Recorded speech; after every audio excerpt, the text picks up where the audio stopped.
You may be wondering why I'm making another video on Kentrosaurus. Quite frankly, my original Kentro video is awful. I don't know how I sat down, edited and watched it back multiple times and thought that was okay to upload. So for anyone who watched it, I apologise, and Dondi watched it as well. I'm embarrassed, but like the ISLE devs when it comes to giving Pteranodon random nerfs, I've got one more in me. But first, I have to rant about this. We need to talk about how 3 out of the 5 herbivores we have, right now, are borderline unplayable. Dryo, they nerfed its speed so it can't really outrun anything relatively fast chasing it, and it still can't burrow, and some people don't even think the charge dodges are that good. So it's pretty ropey right now. Hypsy, its aiming UI is awful. I will keep talking about it because I genuinely think it's one of the worst things in the game. It can't climb, and according to someone who I won't mention, apparently Hypsy might not get climbing when Hera does. If that's the case, then I've got the thumbnail ready to go. And then there's Paki, my boy. You didn't deserve this. For those who don't know, Paki can't stun animals bigger than it. So if it tries to break the leg of a Carno or Cerato so it can make an escape, it'll most likely have to trade hits because either of the mid-tiers can just turn and bite Paki once or twice. And then the Paki isn't looking too hot. And then take into account, Carno is way faster than Paki, and Cerato can also run it down due to its insane stamina pool. That leaves Tenno and Stego to be the only functional herbivores right now. So I've got to ask questions of the devs and the QA team here. But I digress. When it comes to the ISLE's creature designs, there's a lot of discussion to be had. But objectively, this model is without a doubt one of the best. This model made me fall in love with Kentro, and he's cute, look at his little face. I don't know what these Oviraptors had planned, but it must have been something devious. Weighing 1.4 tons, Kentro is relatively small, all things considered.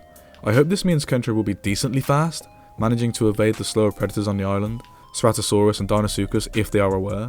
Encountering faster predators, I believe Kentro should have a specialised type of defence, one that it personally excels at. But we'll go more in depth later. Seemingly being a forest inhabitant, Kentrosaurus could be able to stand on its hind legs to reach beneficial diet plants, which would be crucial if we are going to take this demonstration literally. Let me explain. Let me cook, if you will. If you do, I'll deliver something scrumdiddlyumptious. My idea for this would be, if a Kentro's spikes have taken a certain level of wear and tear, a certain level of damage, they could snap off. But through a good diet, or potentially perks in the future, they will grow back relatively quickly. It may be a bit of a reach, but if it was implemented, I'd make sure you could only wear down one of Kentro's spikes at a time, so you can't just disarm all of Kentro's spikes at once. But of course, for a spike to break or snap, it would have to take a while, so they won't be getting snapped every 5 minutes. You could also add this idea to Trike if you wanted to.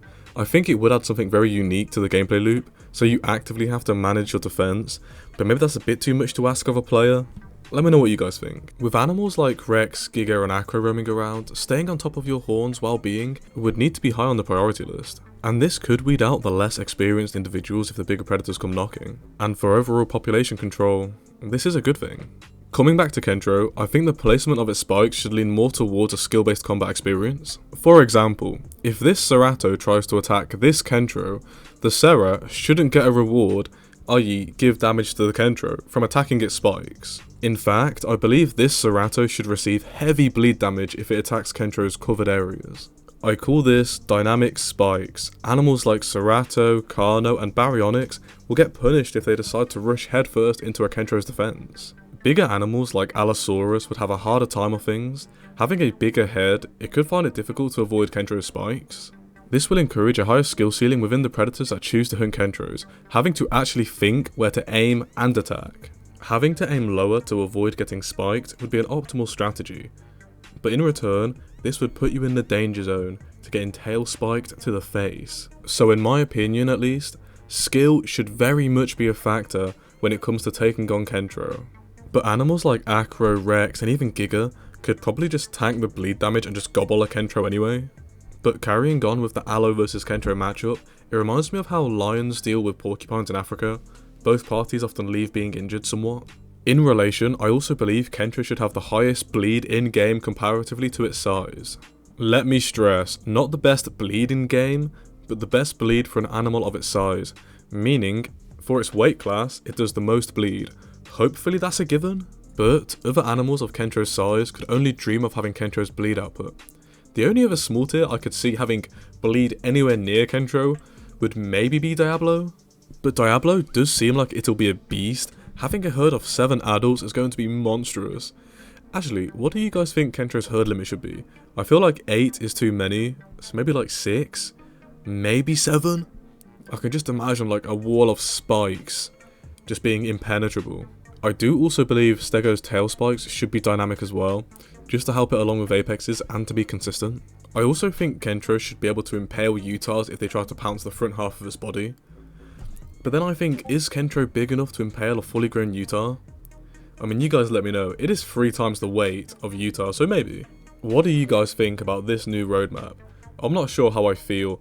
I feel like, I don't know, some people say that they love it because it means that we'll get updates faster, which you'd hope, right? But I'm not going to count my chickens until they've hatched. And then some people aren't a fan of it because it doesn't really show anything new. Because I'm looking at it, right? Server whitelists. Whatever that is, that's fine. Gateway launch. Give me that gateway now. Sanctuaries. I don't know what that is. Is that the biodomes? I don't really care, honestly. Night vision and venom finalization. Are people going to care about that? I guess only Troodon mains will. Weather system. I like weather. Dinosuchus kit adjustment. Only Dinosuchus players are going to care. Apex system. What is that? Is that different to the Apex is being released? Locational dinosaur material FX. I don't know what that is. Migration. Cool, I guess, but it's been pushed back quite a while by the looks of it. Stegosaurus kit adjustment. That's fine, I guess. You know, it's not really... It's not groundbreaking, is it? It's not groundbreaking. Ovi being there. That is a very, very strong W. Irregardless of what Player Zero says. Player mate, I've seen you. I've caught you in 4K. That is disgusting what he did on that stream. Disgusting. Maya. Maya's cool. But I think... Isn't it 3 to 4 tons? What's going to be hunting it right now? You know, it can tank a Carno head charge. Like, are Utah's going to be hunting it? You know, I assume it's going to be decently fast still. Are Sarah's going to just outstam it? And then having Kentro, having Ovi and Kentro close to each other. That is a strong W. But the roadmap as a whole, I'm going to say, let's say 100% is like amazing, best you can get. 0% is the worst we can get. I'm going to say it's around 55%, I'd say. 55%. So I'd rate it okay, decent, alright, you know. Surely that means Gateway this year, right? Surely we can't be waiting another 3 to 4 months just for Gateway and server whitelists. Surely not. But if you've watched this far, you're amazing. Thank you. Thank you so much for the support on the last video. You know what, I actually thought that last video, I didn't think it'd do well. I thought it was too long to do well. How silly was I? So if you've watched that, if you've subscribed, I think I've gained over 1,000 more subscribers just from that video. That's insane. I'm almost at 4K. My love for you guys is unprecedented. Thank you so much. When I saw the views, when I saw the comments, the likes, when I was chatting to people, when I was seeing my sub count rise, a tear came out of my eye. Out of my eyes, both. But yeah, thank you guys. I love you so much. Have a good day, night, morning, evening, dinner, afternoon, work, day at work, job, a good sleep if you're going to sleep. I don't know. Have a great one as a whole. I love you guys. Thank you so much.